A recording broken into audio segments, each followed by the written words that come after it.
আবার চলে এসেছি আজকে একটা নতুন ব্লগ নিয়ে।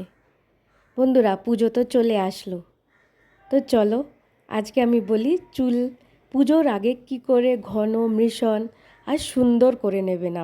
আপনাদের সবার বাড়িতেই ঢ্যাঁড়স লবঙ্গ তো থাকেই থাকে। ও ছাড়া আমি আরেকটা জিনিস দেব যেটাতে চুল খুব সুন্দর হবে। তো দেখে নিন আমি কি কি দেবো।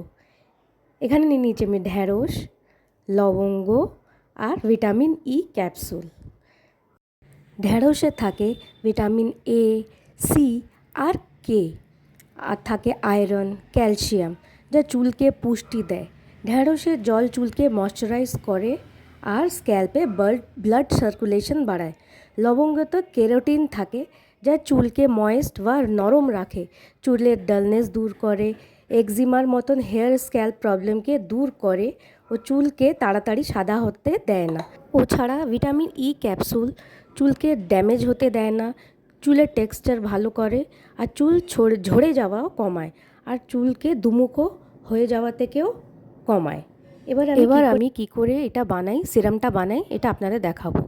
আমি একটা অ্যালুমিনিয়ামের বাটিতে ছোটো 1 কাপ জল নিয়ে নিয়েছি।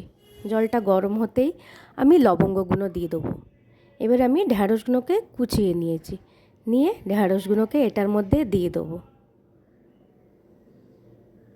নিয়ে এটাকে একটু নাড়িয়ে দেবো। এটা একটু ফুটতে আরম্ভ করলেই আমি এটাকে ঢাকা দিয়ে দেবো। ঢাকা দিয়ে আমি 10-15 মিনিট একদম লো ফ্লেমে এটাকে ফুটিয়ে নেব। এই যে আমি ঢাকা দিয়ে দিলাম। 10-15 মিনিট পর আমি এটাকে চেক করে নেব। এই যে এটা ফুটে ফুটে দেখুন অর্ধেক হয়ে গেছে, আর জলটা একটু থকথকে মতন মানে জেলির মতন হয়ে যাবে। এবার আমি গ্যাসটাকে নিভিয়ে দেবো, দিয়ে এটাকে আমি ঢাকা দিয়ে ঠান্ডা হতে দেবো। এবারে নেবো আমি একটা ভিটামিন ই ক্যাপসুল। এটাকে আমি সেফটি পিন দিয়ে একটা ফুটো করে নিয়েছি।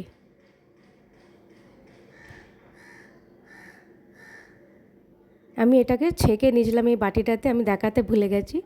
এইবারে আমি এটাতে এই ভিটামিন ই ক্যাপসুলটা নিয়ে নেব।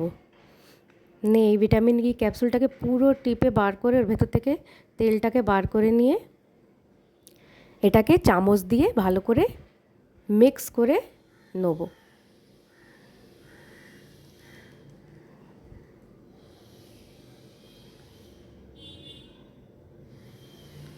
এই যে এটা মিক্স হয়ে গেছে।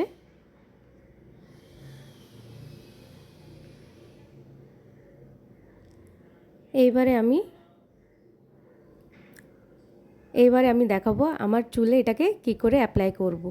যেহেতু আজকে আমার মেয়ে নেই, ওই স্কুলে গেছে, সেই জন্যে এটা আমি আজকে আমার চুলেই অ্যাপ্লাই করে দেখাবো।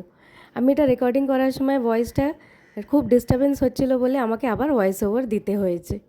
এই যে সিরামটাকে আমি এইবারে হাতে নেব, নিয়ে তেলের মতন পুরো চুলে লাগিয়ে নেব, পুরো ডগা অবধি, ইভেন গোড়া থেকে নিয়ে ডগা অবধি আমি পুরো চুলটাকে এটাতে লাগিয়ে নেব। এটাকে লাগিয়ে আমি 15 মিনিট খোপা করে রেখে দিয়েছিলাম। 15 থেকে 20 মিনিট মিনিমাম রাখতেই হয়, ও আপনারা 1 ঘন্টাও রাখতে পারেন, যতক্ষণ রাখবেন তত ভালো। এই যে এবারে আমি চান করে নিয়েছি, এবার আমি আঁচড়ে দেখিয়ে দিচ্ছি। দেখুন কত স্মুথলি চিরুনিটা চলছে আমার চুলে। আমি শ্যাম্পু করে এসে আমি শ্যাম্পু করে চুলটা ধুয়েছি, আপনারাও শ্যাম্পু করে ধোবেন। শ্যাম্পু করলে এই যে চুলটা দেখুন কত স্মুথ হয়ে গেছে, আমি আর কিচ্ছু লাগাইনি। কি স্মুথলি চিরুনিটা আমার চুলে চলছে, চুলটা একদম ফ্রেশ ফ্রি হয়ে গেছে। আপনারা 1 সপ্তাহ লাগান, দেখবেন চুলটা আপনাদের খুবই স্মুথ হয়ে গেছে, নতুন চুল গ্রো করবে, চুল দুমুখো হওয়া চুলগুলো কমে যাবে। দেখুন আপনারা ট্রাই করুন, আপনারা ঠিক লাভ পাবেন। ভিডিওটা ভালো লাগলে লাইক করবেন, কমেন্ট করবেন, শেয়ার করবেন, আর আমার চ্যানেলটাকে সাবস্ক্রাইব করে নিয়ে আমাকে সাপোর্ট করবেন।